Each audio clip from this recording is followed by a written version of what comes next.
Before we dive into this week's episode of the podcast, I want to just name that we are touching on some challenging topics: grief, suicide, and themes of loss, as well as themes of hopefulness, resilience, and how we manage the hard things in life.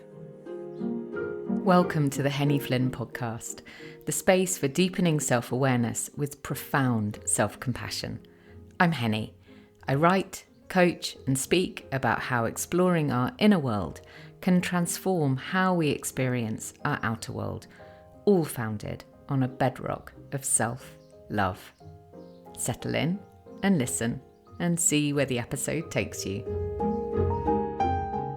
So today I'm going to be joined by a wonderful guest, Adam Lind, who has been on the podcast with me a few times before. Adam is the author of Floating Home, a beautiful book that tracks a journey that he and his partner Lauren made, where they hitchhiked from England to India. And when I say tracks the journey, I don't mean as in like a travel guide. I just mean in terms of things that they learnt along the way. And actually, it goes much wider than that. It talks about experiences that Adam had when he was very young, and all the way through to lessons that he's learned from his life living on the canal network of Britain. And it's a beautiful book. I've spoken to so many people who actually don't know Adam and who have read the book and have recommended it to me. So it's really wonderful when someone that you know and love creates something and puts it out into the world in this way. So, Adam and I are going to talk today about one of these aspects of resilience. So, I mentioned last week that I wanted to do 3 deep dives about resilience. And when I think about Adam, I think of someone who is resilient, someone who has navigated a lot in their life and really works hard to understand themselves, to seek help where it's useful, and to practice the art of compassion toward others, and very much as well toward himself. And he also is human and recognizes how challenging that can be. So I spoke to him about these episodes and this idea that I had, and we decided that this particular topic would be the one to focus on. So the piece from the episode that sparked these 3 deep dives was all about resilience can take many forms. And at the end of that episode, I said, and I'm gonna quote from it to give you the context of mine and Adam's conversation today. I said, so if you find that you are masking your true self or feeling you're needing to perform, remember this may be an old pattern you learnt when you were very small, something some very clever part of you realized could keep you safe at a time when your resources were limited simply by the fact of being a child in an adult world. And so you gathered evidence to support that strategy and prove its efficacy, and understandably kept playing it out and playing it out until maybe it's begun to feel outdated, as though it's no longer the wisest path for you as you are today. So that's the context. Adam's going to be here in a few minutes, but before he joins, I just wanted to speak a little bit about that term masking. Now, often in our sort of current use of that term, we can think of it as specifically relating to neurodivergence or to the challenges that so many of us can face when we're operating in a neurotypical environment. But the the root of that word is actually broader. And so today I'm not specifically talking about neurodivergence. That might come up. Um, but my use of the word is actually in its broader sense, and how often we can see it playing out where we don't feel safe enough to be our true selves. Often it shows up in the workplace. Um, Colleagues or leadership team, or anybody sort of like through the organization might hide their true emotions and perhaps present a facade of confidence and resilience, because that's what we're talking about, even when they're privately grappling with significant challenges or doubts. And and the point about masking is that it can be exhausting.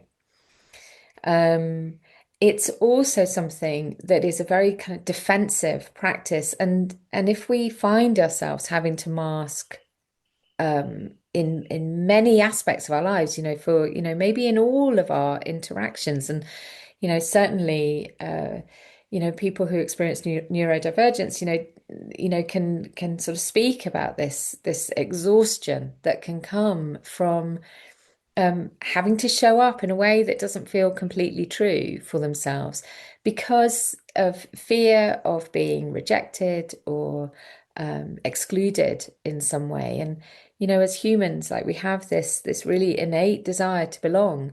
And if we've learned somewhere along the line that us being ourselves isn't enough or is too much, then that can lead to us masking some of our behaviors. And again, I'm using that in the broadest sense because I think it's something that's actually very human. Many of us experience this. And one of the challenges with masking is that it can leave us unable to identify how we actually feel because we've become so accustomed to adopting this way of presenting ourselves. Um, the we can sort of see it in kind of psychological terms as an adaptation strategy. It really makes sense. It's absolutely a valid response to a world that can feel complex.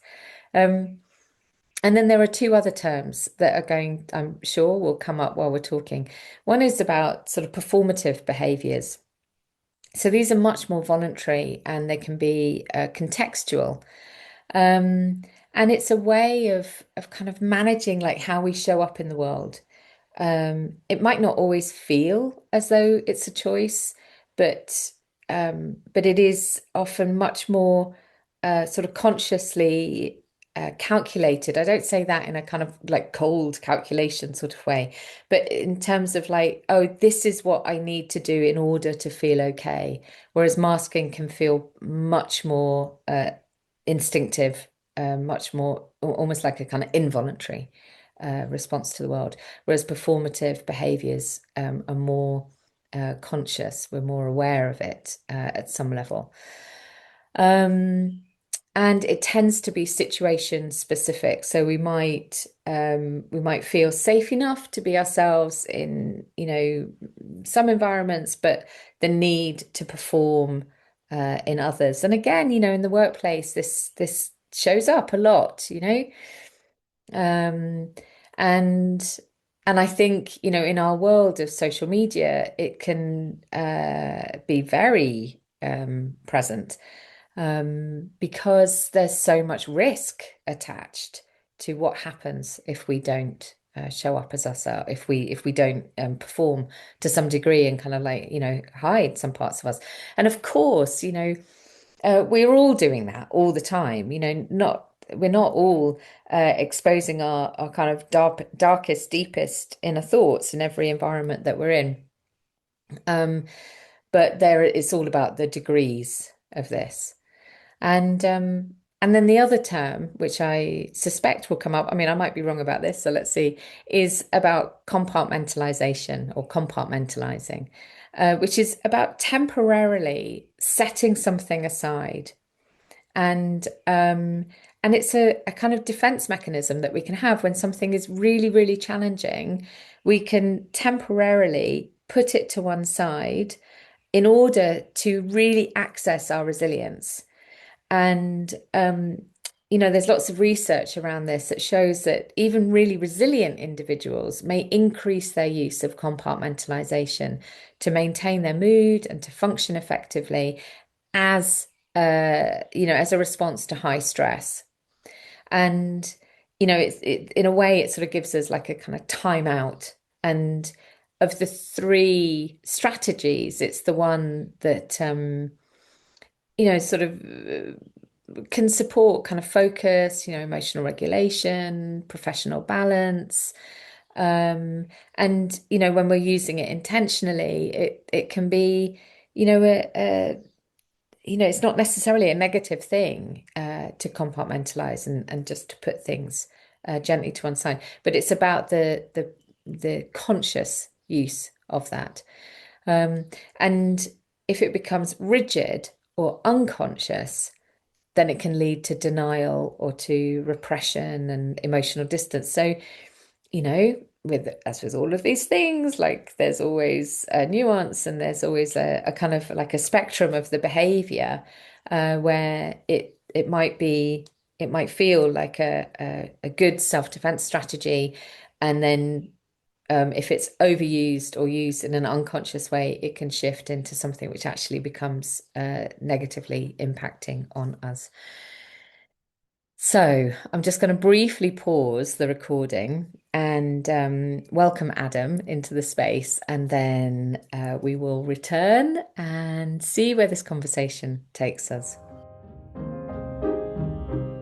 So, as I thought might happen, Adam and I have just dived straight into the conversation, but What an honor to be back. I've already done a bit of an intro actually, and just talked a little bit about what we're going to talk about in the context of resilience. But so the thing that I was just about to say, which is the reason why I just thought press record, was I've realized I have learnt somewhere along the way the art of compartmentalizing.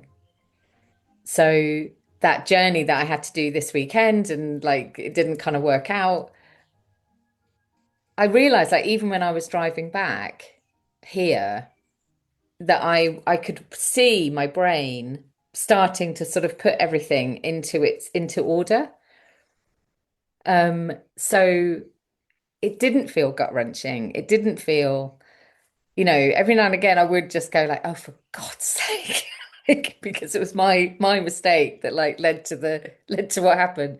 But also then kind of laughing about it. And I recognize that is a resilience strategy, this thing. So um I sent you that voice note about like just this whole concept of resilience and the complexity that there can be with it.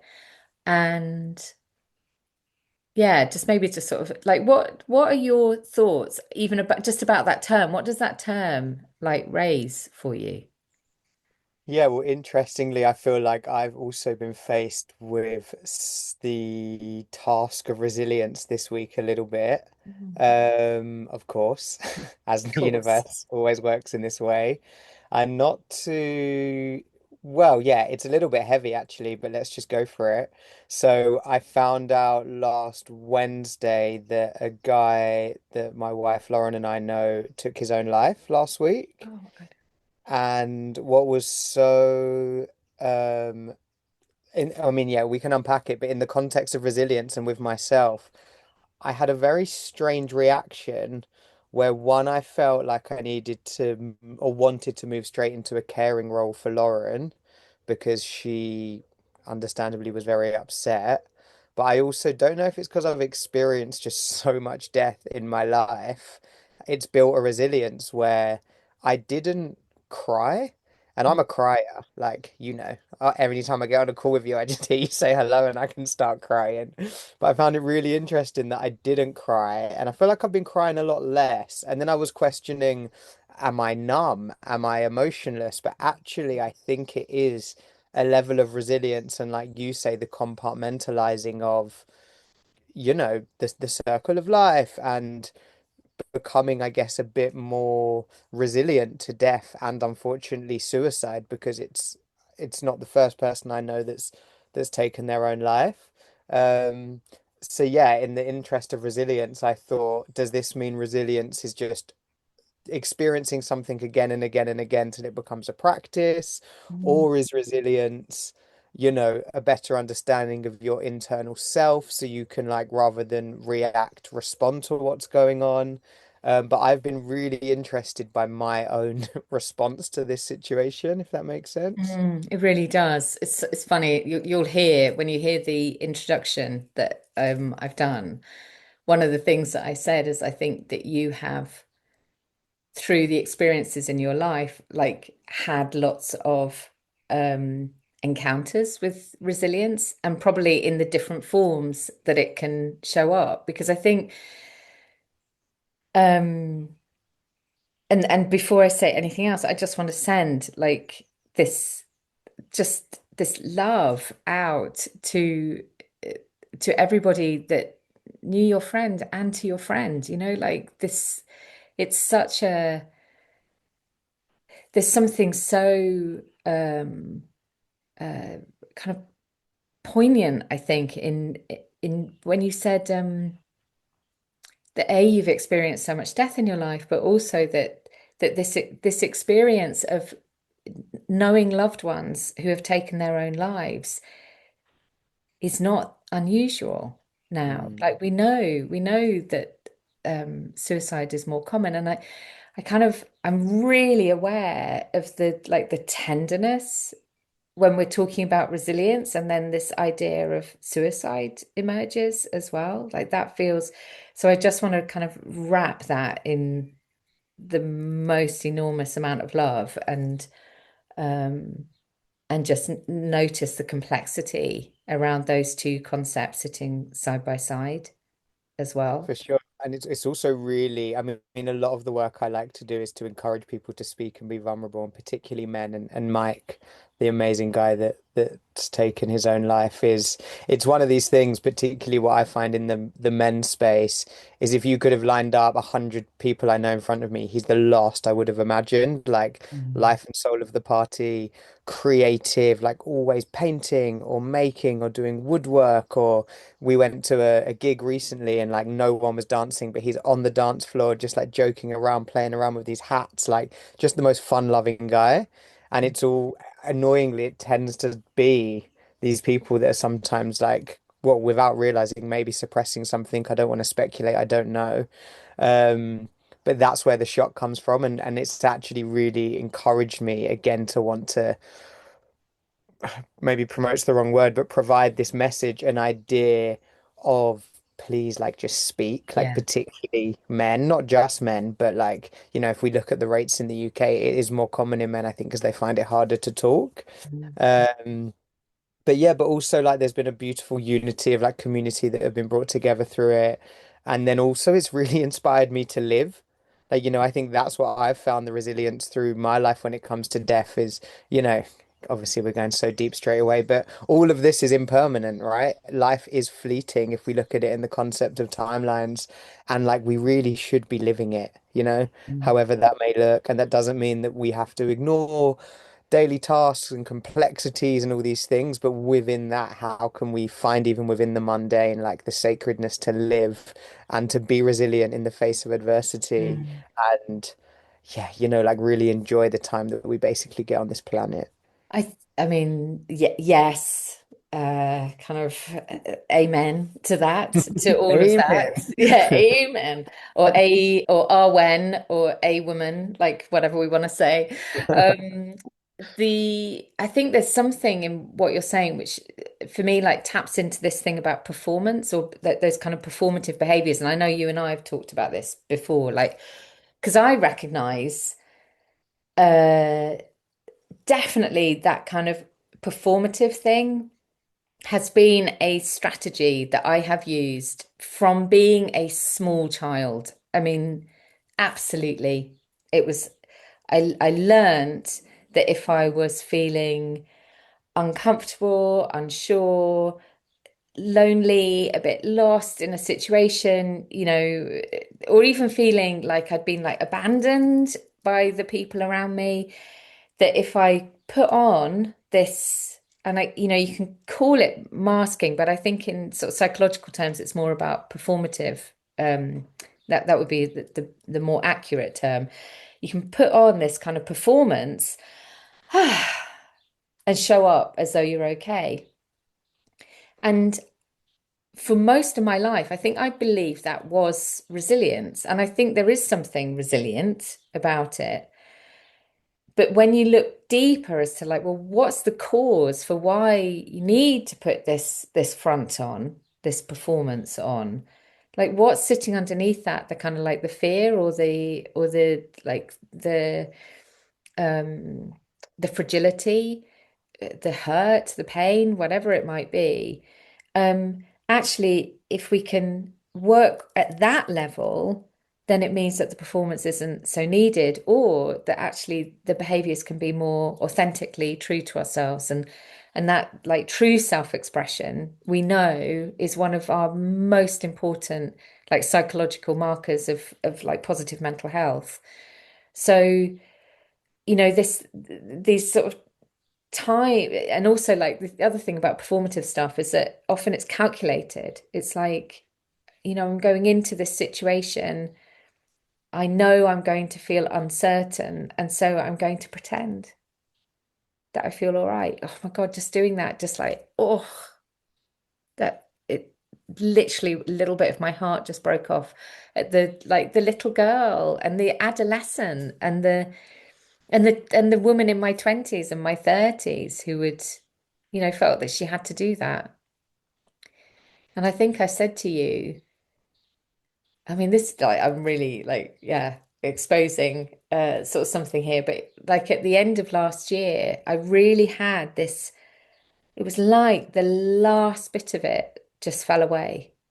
The last bit of that need to ever kind of like protect myself in that way just fell away. And, I mean, maybe there's more of it, but like the last bit that I was aware was there, fell away. Um, yes, anyway, I don't know. Unpack that.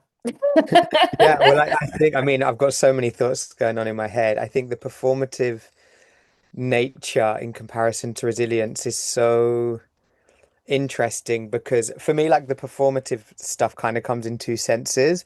There's one part of me that I feel like is actually really good at not being performative, and that's in the lens of I feel like pedestaling is really interesting. So you maybe can relate to this as well, but like I, have written a book and I talk about all these things, and sometimes people pedestal me. And actually, I've said this to you before, but when I first met you and was so inspired by you, I realized I definitely pedestaled you, and I actually realized, you became my coach, but obviously we're very good friends, and I realized how unhealthy that was because it didn't allow for me to believe that you had flaws, which Mm. is like such an expectation on you. And if there was a moment, obviously, where like you, I don't know, got a moment of anger or something, it was like, oh no, like, it can, when you pedestal someone, if they have one little crack, which that crack basically is being human, then like, the facade is kind of broken. Yeah. And it actually happened to me. I gave a talk on Sunday at a literary festival that was so amazing, which we can talk about another time.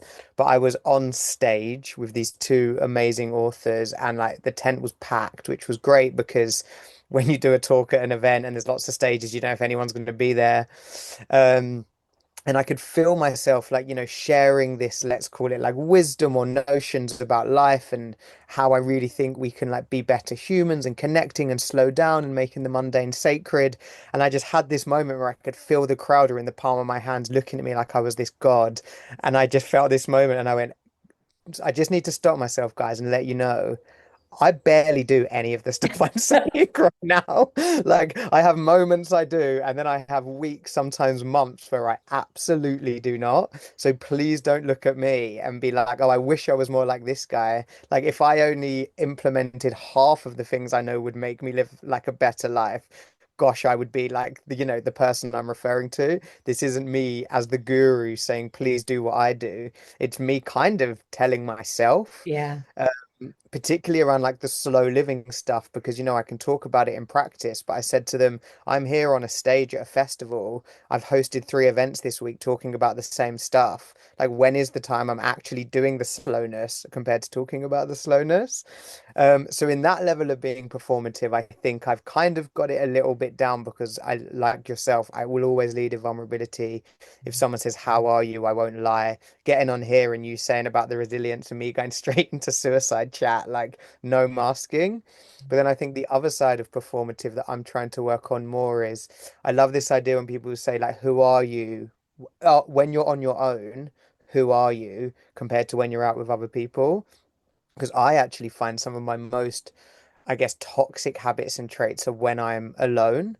Like, the me that wants to be reading and journaling and meditating can often be scrolling and just doing all the things that actually don't serve me.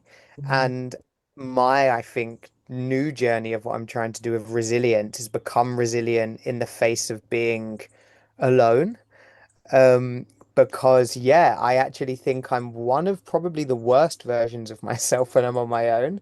I just tap into these like 16-year-old boy habits of just like, I don't want to demonize these things, but just watching crap on YouTube, sometimes smoking weed, eating cookies, scrolling through TikTok, like all the stuff that I know is so bad for me. And yet when I'm around people or having conversations like this or on a stage or making videos or with my wife or with my friends, I fall into this part of me that I love. Mm. Um, so that's my new kind of journey with resilience and being performative, is actually when no one's around and I'm with myself.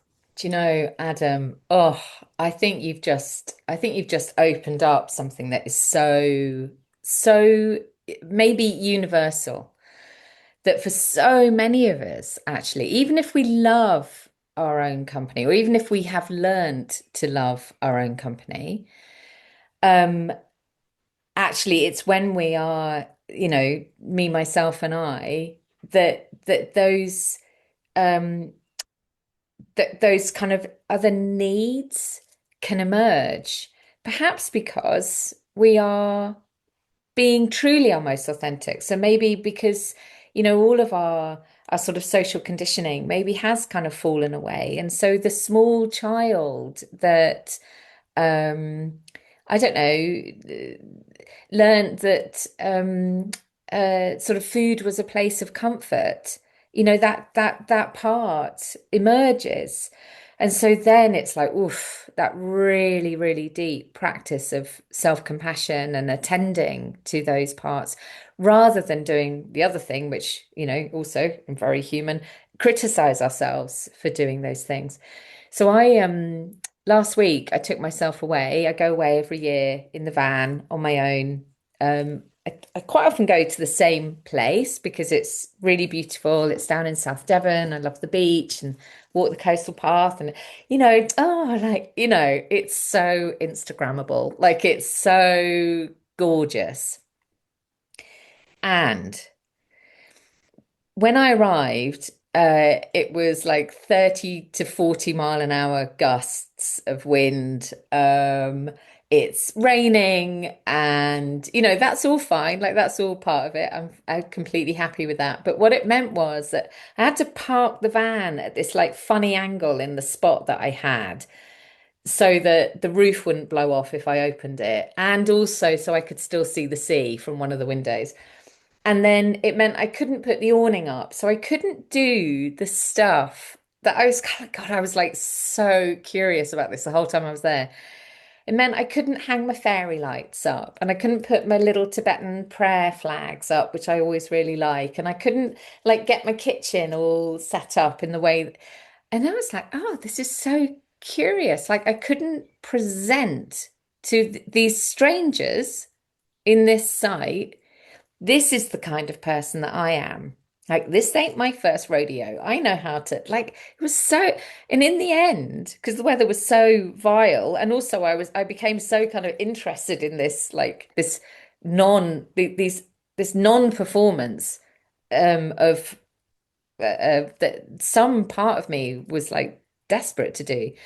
Um, I ended up just like really being inside the van, and anyone walking past wouldn't have known anyone was staying there because I was just in the van, and it was bliss. I had such a wonderful time. I did some work, and I took my Shakti mat. Thank you very much. I used it. It was just brilliant. I did a couple of walks. I lay in the sand dunes. I did all these lovely things. And the other thing that I did was I watched telly because I had my laptop. And I was just like, I just really feel like watching a film. So I'm going to watch a film and have a bowl of crisps. And this is okay. And I think on previous trips, I would not have allowed myself to do that because the performance, I was with myself. I was like, it was almost like I was performing to myself of, and this is how one does things. So I'm really curious about the interplay between those two things. And I think it's like everything, it's on a spectrum. It's like I don't, I'm not a like my friends and family take the piss out of me and call me Zen hen, and then when I like say something like I swear or or I get irritated, and it's just like, oh my God, you're like so Zen. It's like, well, of course at times I am, but at times I'm a crisp eating TV watcher, and that is also okay. Yeah, I wonder then. I guess what you're potentially alluding to is it's not the action, it's the feeling we have about the action. So then I guess my question to myself is, does it matter that when I'm alone, I'm scrolling on TikTok and eating cookies? Is the issue actually that I'm condemning myself for doing that? Which is a real paradox for me. I guess like everything, it's about balance and, I guess for me, it's like I know I feel better if I read or write or draw than when I do those things.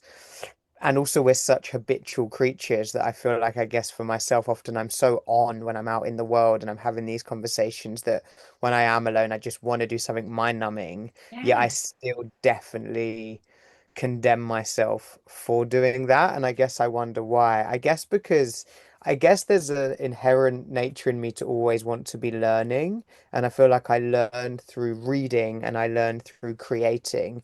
And I learn a lot less when I'm doing like mind-numbing activities. But this is kind of what I mean. I guess I view you maybe as someone that does stuff like that so rarely that when you do it, it's a treat. Whereas I was thinking when you said about the people you wanted to put your Tibetan flags up in like a performance nature, if I'm going to get really vulnerable, like, and this is so embarrassing to admit, but like sometimes I'll be sitting on top of the boat, like scrolling. And if I see someone coming along, I'll put the phone down like under my leg and like look up to the sky. So when they walk past, these people I don't know, they're like, Oh, look at that present man just looking into the distance. I love that. I love that And so. I do that on like a regular basis. Like I'm not someone that sits on my phone when other people are watching. And it's like I've noticed another thing, like I hope Lauren won't mind me admitting this, but we can both do it. Like if we're on our phone and one of us ends up taking a video, quickly hide the phone. Like I don't want anyone online to know I'm sitting on my sofa on the phone. I must be staring out the window drinking a cup of tea. And it's like, and what was this saying? It's like the shame attached around just doing these activities. Mm, do you know, I mean, I'm laughing. I'm laughing in recognition as well. Because, like, so Anton will be, I'll be sitting on the deck and I will have been like gazing at the view. And then, I don't know, that like that unconscious. I think it's so much of this is about conscious and unconscious. And really that does like feed right into the whole concept of resilience, I think, and the tools that we use to support ourselves with being resilient. But I'll be sitting on the deck, like, like gazing at the view, and then like I'll look at my phone, and then Anton will come up the slope from the house. I will literally put the phone away because I don't want Anton to know that I've been like, looking at TikTok. Although I say looking at TikTok, I've literally never looked at TikTok in my life. So I don't know why I said that. Instagram, TikTok is a bit Instagram, potato, same thing, potato, same isn't thing. it? But yeah, it's so funny you've had that. I've never said that out loud. I wonder how many people have this same experience as I well. bet so many of us do. Um, and and it's in some ways, it's a that is also a kind of defense. It's a defensive mechanism, of course, to like we don't want people to think something bad, inverted commas, about us. Um, but also, is it part of that internal mechanism of like, hang on a minute, this has been going on a bit long, and here's your cue to not do it. It's the disruptor that comes in and makes us realize, oh shit, I have actually been sitting on my phone for, 20 minutes. Yeah, well, it's where's the shame coming from? Is it the other person thinking we're doing something bad, or is it that we actually think we're doing something bad and that person is and hit, like yeah been the breaker of the state Mm. to actually ask ourselves that question. Mm. But then like you say, it's what is bad in this Yeah, situation. and Like if I was enjoying sitting on top of the boat just scrolling for 10 minutes 20 minutes, like where's the concept of it being bad coming from? Is it yeah, the outer world saying that scrolling is inherently bad, which I guess to a degree I believe it is it that we feel like we should be doing something more productive, but then we can unpack, well, what about being anti-productive, just relaxing and enjoying? It's such a mm. paradoxal thing because if I was sitting up there coloring in a coloring book, right, you could argue that's also not productive. Like I'm not learning, I'm just coloring. So where do we draw the lines of what is better or worse, So to use that language? I've got two things that they one from my mum and one from my dad, two things that I experienced. One was when I was pregnant with our boy, and she was I don't know, it was with a group of women who were all giving lots of advice and whatever. And my mum said the only piece of advice I'm ever going to give you is let them be bored. Hmm. Hmm. Let them be bored. And she was a teacher.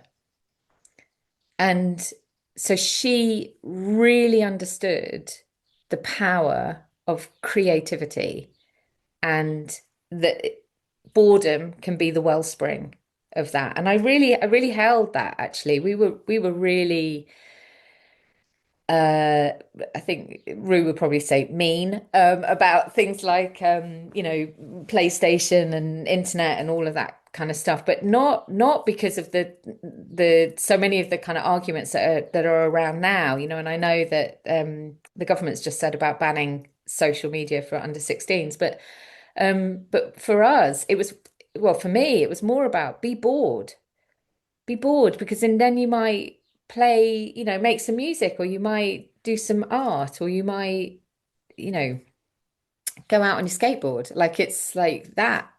That's so much better.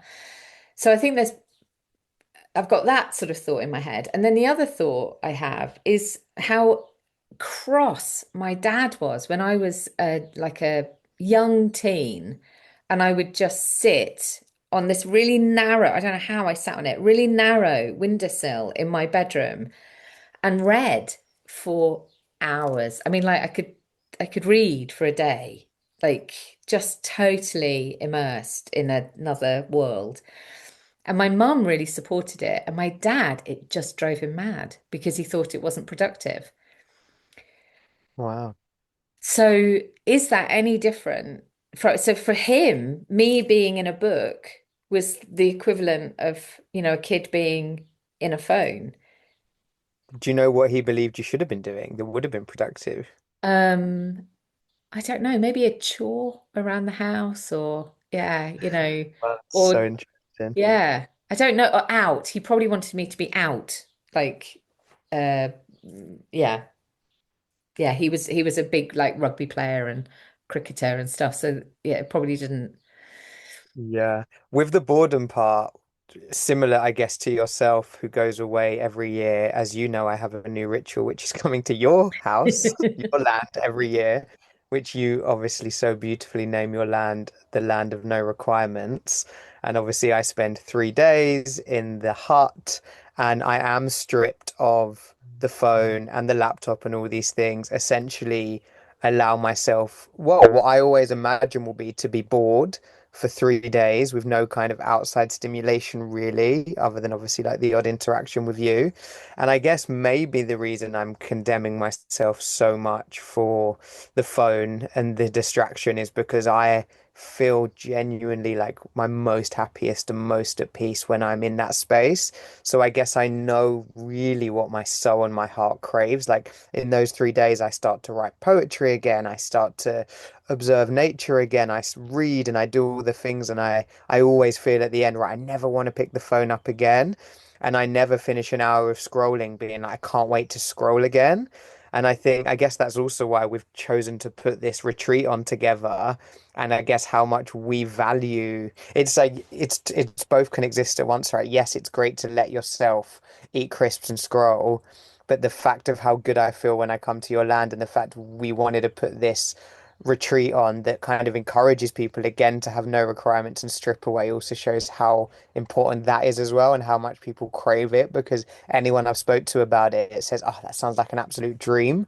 Whereas I said, oh, do you want to come over and scroll all day? I don't think it would sound like a It's dream. so brilliant. That's so That's so brilliant. What a brilliant question, actually, to kind of ask. And also that what you said about like I never get to the end of an hour of scrolling and think, can't wait to scroll again. But you're so right that when you go out into nature, you spend time in the land. Like I always have this feeling when we do, there's a walk that we're going to do. We're going to take everybody on the retreat, all being well. We'll all be doing that walk. I have a kind of like we lived in Egypt for a while, and that phrase, inshallah, that was like really present there. It's just like with the grace of God, like we will be doing this walk. And anyway, lost my train of thought. Going on that walk, every as we come to the end of it, I have this bit of like disappointment in me every time I do it. Of like, oh, it's nearly over. Like this, like, oh. Oh, okay. Well, I'll just go and do the walk again another day. And then I'm like, and then I'm all right. The disappointment's gone. I like speak to that little part that just like really loves being out there. You're so right. I do not get that feeling when I'm, sitting like watching a film or so. For me, it tends to be TV. I'm a child of the 70s. Like we tend to be addicted to TV rather than phones to such a degree, I think. Although probably both. Um, but I think that, yeah, when I've spoken to people about the retreat as well, also kind of getting messages from people saying, because it's not until October, but like messages saying, I literally cannot wait for that time because of knowing this and even just sort of feeling into it in my body. It's this like shoulders back and down and like chest opening and gosh, the feeling of being in a space where actually um, so little is required of you that you can lay down those strategies that we use to support ourselves and defend ourselves against the world, as a way of being resilient, to we're all bombarded by so much stuff.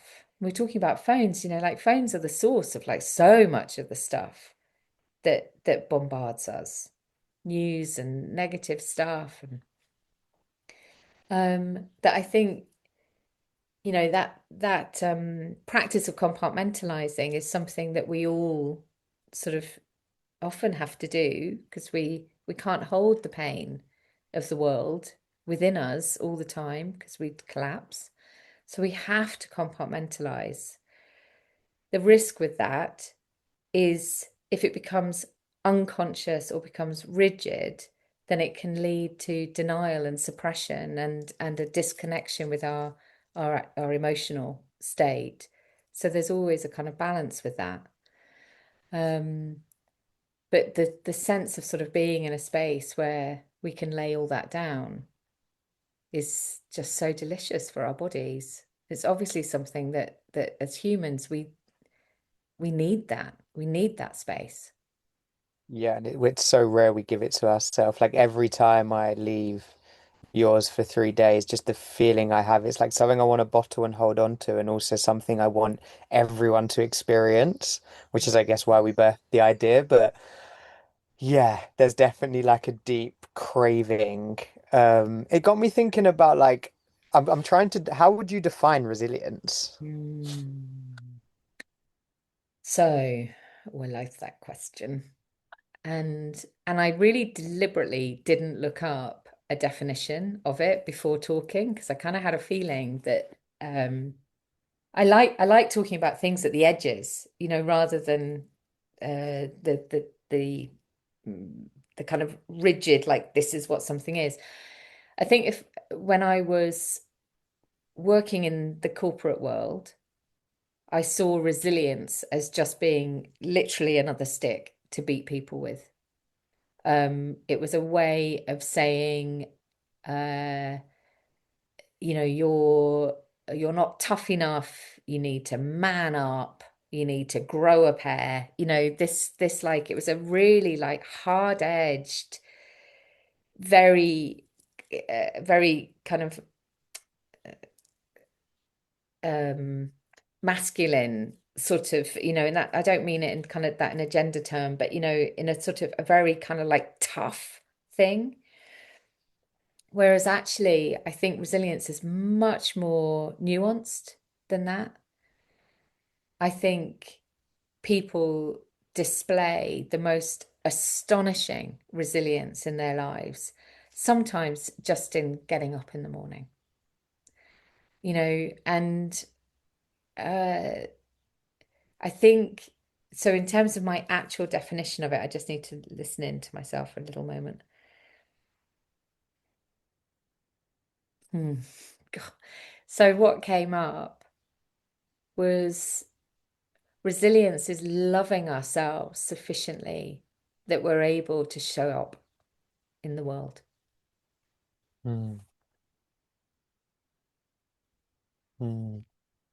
Yeah, because I really hadn't asked myself the question prior to this, and then I started to think. I was thinking about if I why when I'm at yours and you've taken my phone and laptop away, I'm so content. I say take it away as if you're like a taskmaster, like I've given it to you willingly, may I add, before you beat me. Yeah, exactly. With a ritual. Yeah, willingly giving it to you, and I can stare out the window for so long. And I live on a canal boat, right? Like right now, when I look out the window, I can see the most beautiful trees in nature.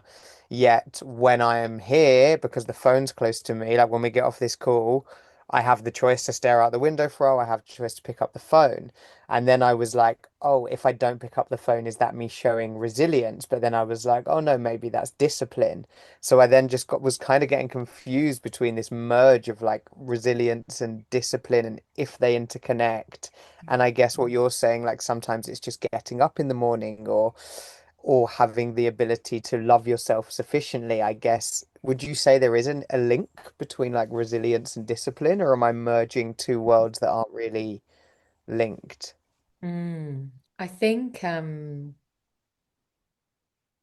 I think resilience and discipline intersect where we have a goal that we want to reach. And so we establish a new behavior. So maybe, so we establish a new behavior. There's discipline in in committing to that and the consistency of that. And resilience comes in when when we don't want to do it. When we're kind of like, so resilience is the like, no, no, it's okay. We're going to keep going. Like, I think that's the sort of resilience with love. We're going to keep going. Um, and the sort and the, but I think this sort of concept of like resilience is loving ourselves sufficiently to X. I think that brings this essence of compassionate resilience, which um in one of my books. Like I used to hate this term resilience. I literally thought it was bullshit. I was just like, I didn't get it. It just annoyed me. And yeah, I saw it misused so much. It just like that, my kind of like my fairness value was really like butted up against. But in one of my books, The Heart of Change, actually, I've done a whole chapter on compassionate resilience, like this idea of like how can resilience be this soft-edged thing? And I think it is when it's with love. So if there's something that you want to do for yourself, and discipline is part of the practice, like, discipline is important in our lives, then compassionate resilience can be the thing that keeps us going with it, because it's the thing that stops us beating ourselves up about like the not wanting to do it, or the or finding excuses and doing something else instead. Compassionate resilience can be the thing that helps us navigate that, I think, maybe. Yeah, no, I hear you. It makes a lot of sense. And the more you talk, it does make me, I can see now, I can understand the link between the resilience and the discipline. But discipline's such a harsh word, but actually, in this way, it feels a lot softer. Like all these words, even resilience, discipline, feel really like harsh words. But there's something that I think when we use in a compassionate and soft way, they can actually be like the most enlightening and helpful. Mm. Yeah, Yeah. because the other word that is sort of coming up for me as I listen to you, and sort of it's like what the relationship between discipline and resilience is also discernment. And I think this really speaks to these practices, like sort of masking, in its like fullest. I gave in the intro, I gave a bit of a kind of definition of what masking is, and often these days we use it in terms of neurodivergence, but actually, like, masking has a broader sense as well. And people often mask when they're in environments where they don't feel safe. And so, and also that performative thing, it's a much more conscious behavior and contextual behavior, but we do it because we don't feel safe. And in some way, like some small way or big way. But the sense of discernment is what enables us to understand, like, what is actually happening here, and what is driving my behavior. And to that end, is that the behavior that I want to employ right now? Is Do I need to have this like performative or kind of masking sort of attitude? Or actually, can I be safe enough in myself? And I think that's where the compassionate resilience really comes. It's about the safety in ourselves to be able to, you know, show up as our full self. I definitely didn't feel that when I was younger. Um, but the other thing about so often, like when we wear these masks, or we put on these performances, is that actually the people around us can see through it. Yeah. Well, I think the irony is masking. I actually haven't seen the term masking. In my mind, it's less used in the neurodivergent space. It's more about essentially someone showing up in a way that isn't really them. And I think masking is the antidote to human connection. Like people often say to me, why do you think, like I find it very easy to connect with people. Like I think we should sing our own wins and praises, and it's just something I find really easy. And when people say, why do you find it so easy? And I say, because I'm really bad at masking.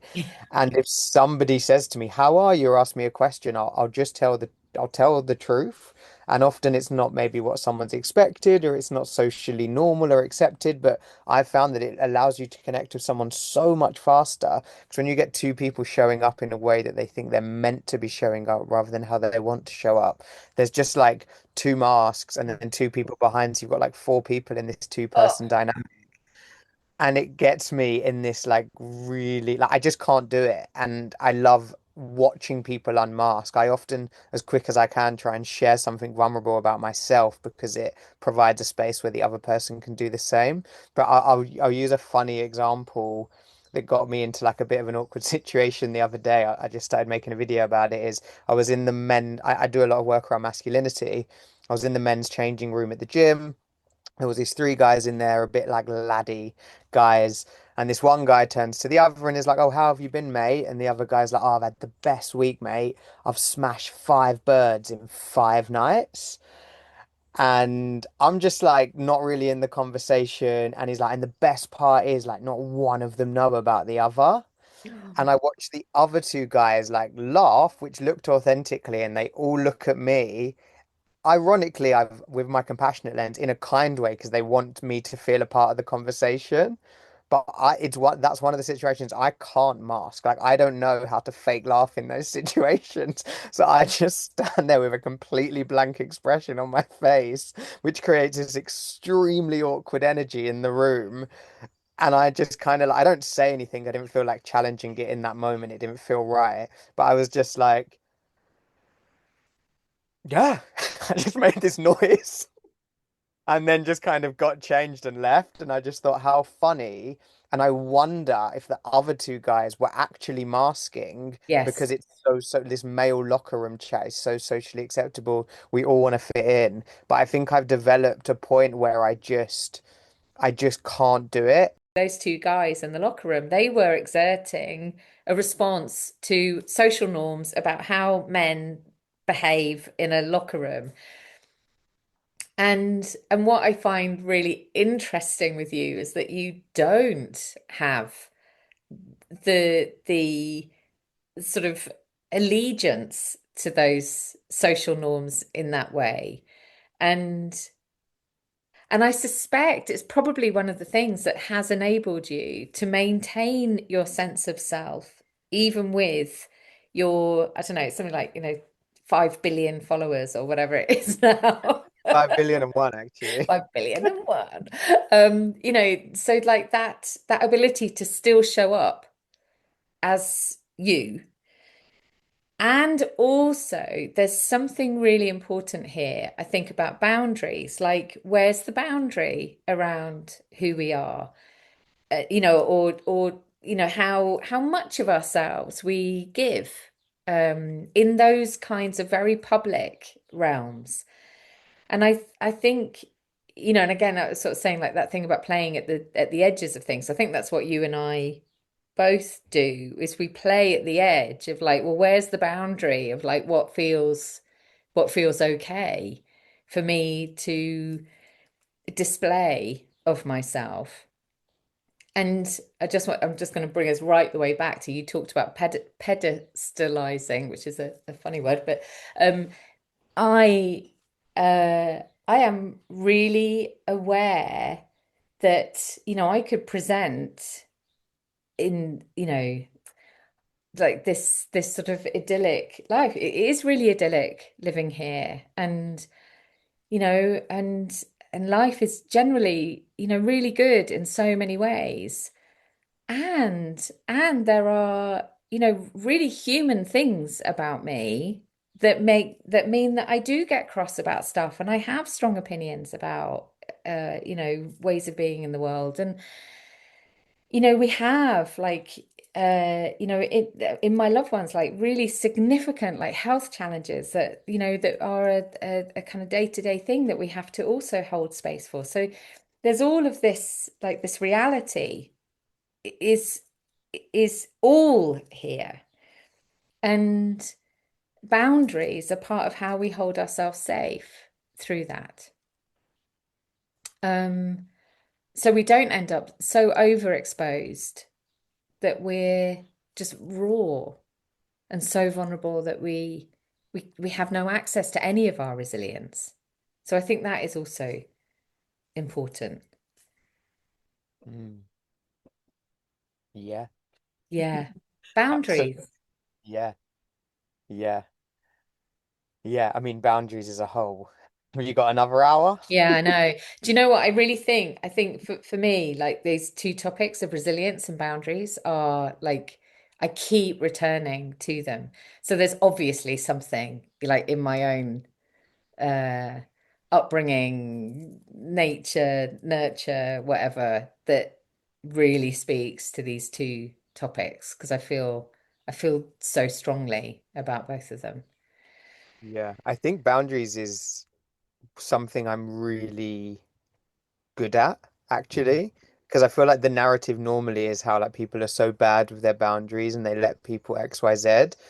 And I try and display that actually kind of for other people. Like I hang around a lot of my two younger cousins at the moment, and I've been hanging around with another couple of boaters who are slightly younger than me, and they keep kind of bringing up that they feel I'm good at boundaries.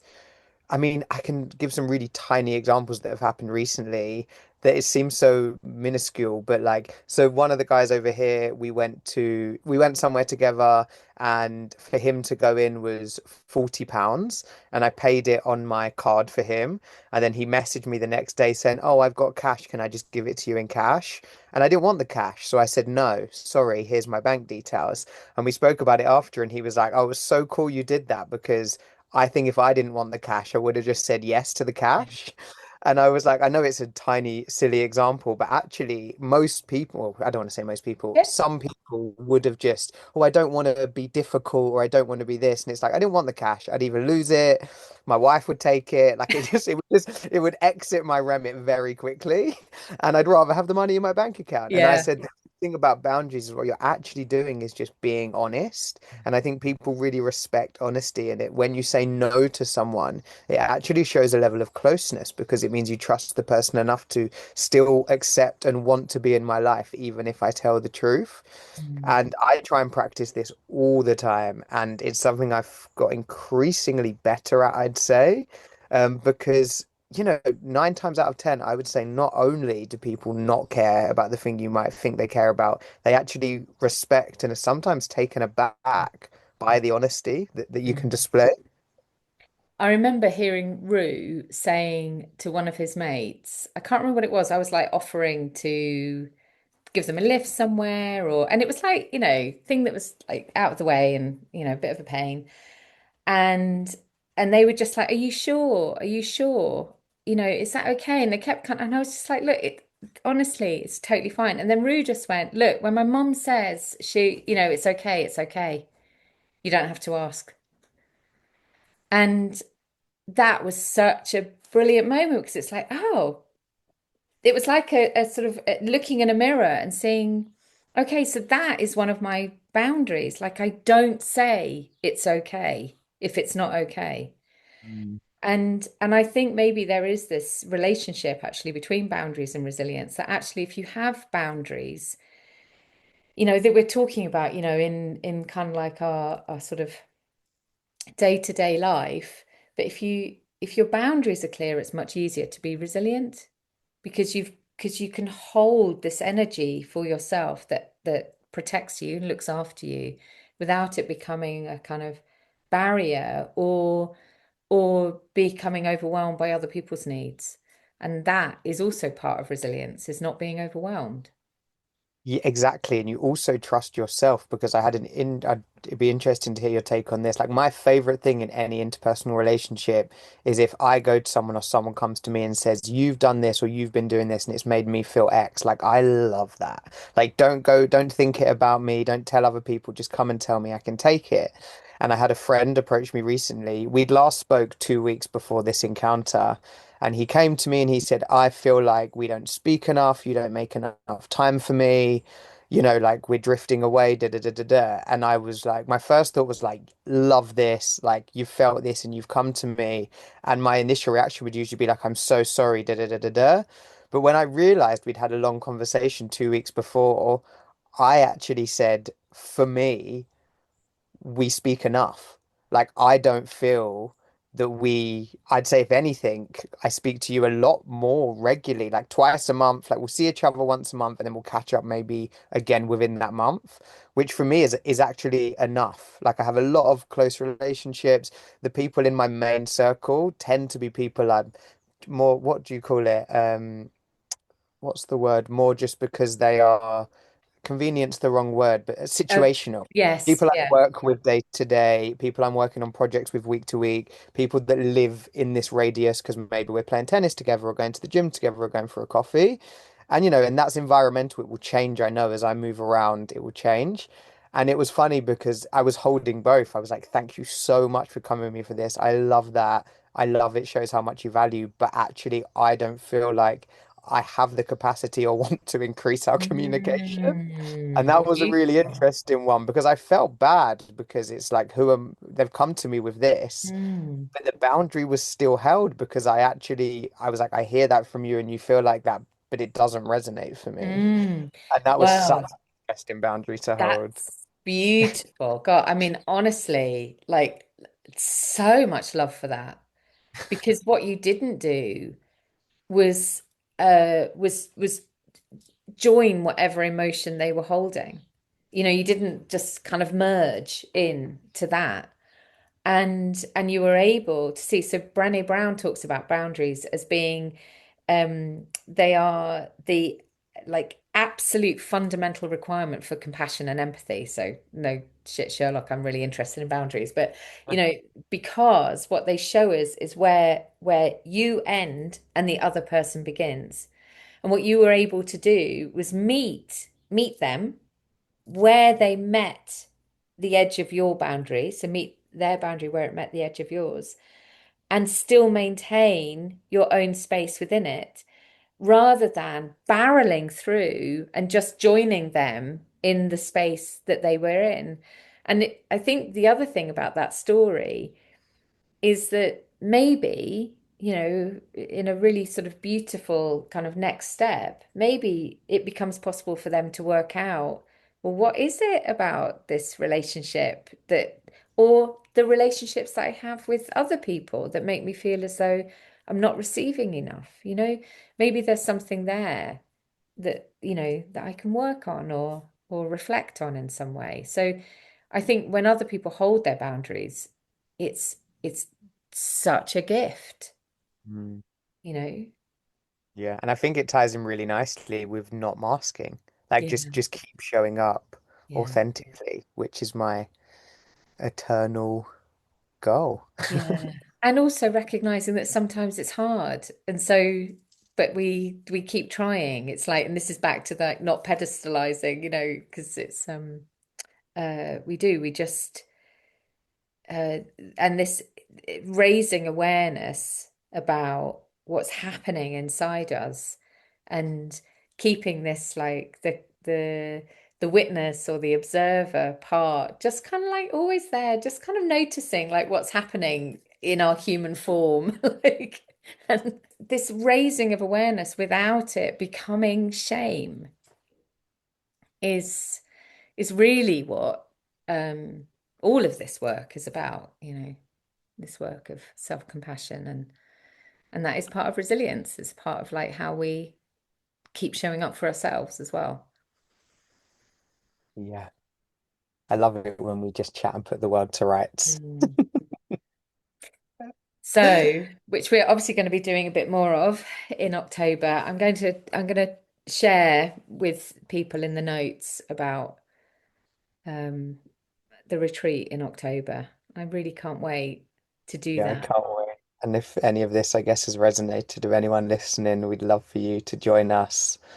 Um, yeah, it's just going to be so beautiful, I guess. Like, I love that it's like we can't even say too much, not because we're gatekeeping, because we're allowing it to be exactly as it's meant to be, and because we're calling it the weekend of no requirements. There is nothing required other than to just come and show up as we will be in a beautiful space with beautiful food and beautiful optional um Yeah. activities, is that the word? Mm, Beautiful moments to just kind of like glide through. And yeah, I just really trust that whoever shows up is going to be like the perfect people to just mm. kind of embrace that journey together. Yeah, I love that. I love that. And that thing about the I mean, gosh, the house where we're going to be is phenomenal. I know you weren't able to come and look around it with me, but like it really is really so beautiful, expansive and oh, kind of luxurious, but in like in the most beautiful sense of that word, that relaxation and comfort and ease. And also, yeah, like you say, this because I mean I love it. If somebody comes when someone comes here on retreat, if they like some people literally just never like barely leave the retreat house, like because it's they've they've just cocooned in, and that feels so gorgeous to me that they're really listening to themselves in that way. And then other people come and they expand out into and go on the walks, those little hand drawn maps. So they'll take themselves out, and that feels so beautiful to me because they're really stepping into the land and they're really stepping into their bodies. And I have this same sense for the weekend to no requirements that there are all of these sort of options and like delicious things that we're going to offer up.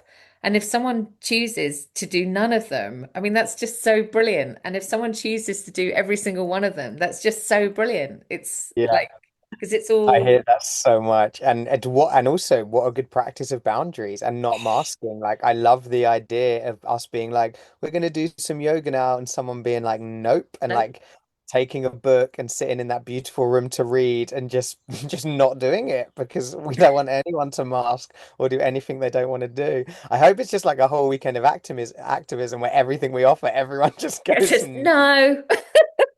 not for me. It would just And that be would be be you perfect. and me swimming in the lake, you Yeah, and me going on doing the the, walk, doing the yoga, doing yeah, the journaling, and if that's how it's meant to be, then what a perfect. yeah, just so wonderful. But that's the invitation. Come and unmask and hold boundaries and just be. Yeah, And you shouldn't even know how that's going to feel yet, and nor do you need to, I guess. yeah, yeah, exactly, exactly. Beautiful, Adam. Oh, oh, love you so much. Love you too. What an honor. What a joy. What a I'm joy. really interested to hear back what we actually said. Hopefully, it made sense. And Yeah. Even if it didn't, I've had a if- great time. all right, my And darling. yes, just thank you.